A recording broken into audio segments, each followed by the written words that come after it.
দৈনিক প্রথম আলোর প্রধান শিরোনাম, জুলাই সনদের পূর্ণাঙ্গ রূপ 15 অক্টোবরের মধ্যে। এটি ঐকমত্য কমিশনের আশাবাদ। এই খবরে বলা হচ্ছে, জুলাই সনদের বাস্তবায়ন পদ্ধতি নিয়ে 5 অক্টোবর আবারও রাজনৈতিক দলগুলোর সঙ্গে আলোচনায় বসতে যাচ্ছে জাতীয় ঐকমত্য কমিশন। প্রথম আলো তাদের প্রথম পাতাতে একটি ছবি প্রকাশ করেছে, সেটি গ্লোবাল সুমুদ ফ্লোটিলাকে নিয়ে। এটি গাজায় মানবিক ত্রাণ নিয়ে পৌঁছতে যাচ্ছে 40টিরও বেশি নৌযান। সেই খবরটি তারা ছবির একটি প্রতিবেদনের মাধ্যমে প্রকাশ করেছে এবং এতে ফ্লোটিলার লাইভ লোকেশনও দেখা যাচ্ছে। এই খবরে বলা হচ্ছে, গাজার উদ্দেশ্যে নৌবহর গ্লোবাল সুমুদ ফ্লোটিলা এগিয়ে যাচ্ছে। এই ছবির সাথে প্রথম আলো যে খবরটি দিচ্ছে, সেই খবরের শিরোনাম, ইসরায়েলি বাধার মুখে এগোচ্ছে নৌবহর সুমুদ ফ্লোটিলা। খাগড়াছড়ির পরিস্থিতি নিয়ে প্রথম আলোর যে প্রতিবেদন, সেই প্রতিবেদনের শিরোনাম, ডাক্তারি পরীক্ষার প্রতিবেদন ছবিসহ প্রকাশ, বাবার ক্ষোভ। এই প্রতিবেদনে প্রথম আলো বলছে, খাগড়াছড়ির ওই কিশোরীর শারীরিক পরীক্ষায় ধর্ষণের আলামত পাওয়া যায়নি বলে প্রতিবেদন দিয়েছে মেডিকেল বোর্ড। তবে এই প্রতিবেদনের বিষয়ে ক্ষোভ জানিয়েছেন কিশোরীর বাবা। আজ শেষ হচ্ছে শারদীয় দুর্গোৎসব, সে সংক্রান্ত যে প্রতিবেদন প্রথম আলো, তার শিরোনাম, আজ বিজয়া দশমীতে শেষ হচ্ছে শারদীয় দুর্গোৎসব। এই খবরের পাশাপাশি বড় করে একটি ছবিও ছাপানো হয়েছে।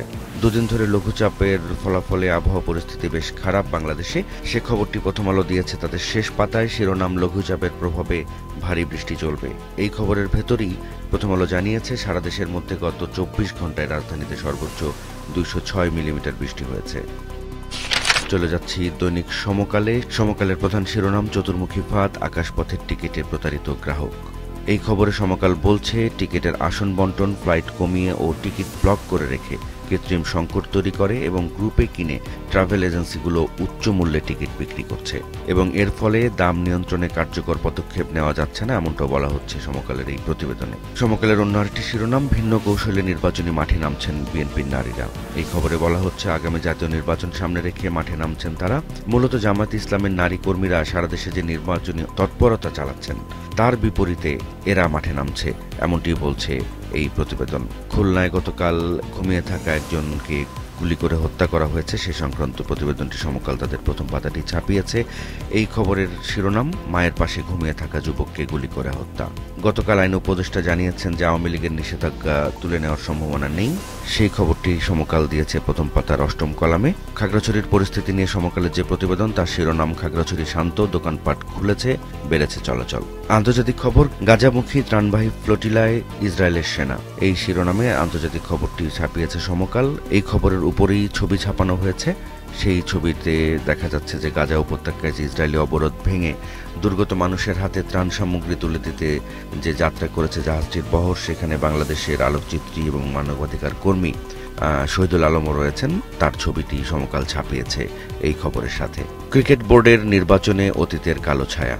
এই শিরোনামে সমকাল একটি প্রতিবেদন ছাপিয়েছে। সেই প্রতিবেদনে বলা হচ্ছে যে ক্রিকেট বোর্ডের নির্বাচনে তামিম ইকবাল তার প্যানেলকে প্রত্যাহার করে নিয়েছেন, কারণ তিনি পাতানো নির্বাচন এবং সাজানো নির্বাচনের অভিযোগ তুলে এটি করেছেন, সেটি বলছে সমকালের এই প্রতিবেদন।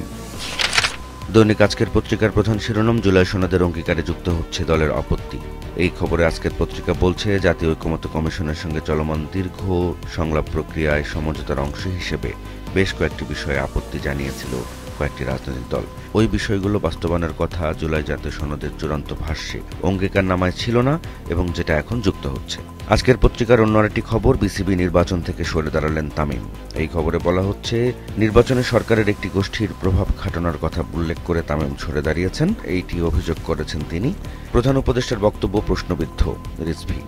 এই শিরোনামে আজকের পত্রিকার যে খবর, তাতে বলা হচ্ছে, নিউ ইয়র্কে আন্তর্জাতিক গণমাধ্যমে প্রধান উপদেষ্টা যে বক্তব্য দিয়েছেন তা জনমনে প্রশ্ন তুলেছে বলে মন্তব্য করেছেন বিএনপির সিনিয়র যুগ্ম মহাসচিব রুহুল কবির রিজভী। আওয়ামী লীগের নিষেধাজ্ঞা তুলে নেওয়ার সম্ভাবনা নেই, আসিফ নজরুল। গতকাল এ বিষয়ে আসিফ নজরুল কথা বলেছেন, সেটিকে আজকের পত্রিকায় শিরোনাম করেছে। আজকে শারদীয় দুর্গোৎসব শেষ হয়ে যাচ্ছে, সে সংক্রান্ত প্রতিবেদনের শিরোনাম, আজ বিজয়া দশমীর বিসর্জনের মধ্য দিয়ে দেবীকে বিদায়। দৈনিক কালের কণ্ঠের প্রধান শিরোনাম, শিল্পীরা কেন দেশ ছেড়ে বিদেশে। এই খবরে বলা হচ্ছে, এক দশকে বিদেশমুখিতা বেড়েছে এবং এ সময় দেশ ছেড়েছেন শতাধিক তারকা। কালের কণ্ঠের অন্য আরেকটি খবর, বিএনপি বিশ্বাস করে ধর্ম যার যার, রাষ্ট্র সবার।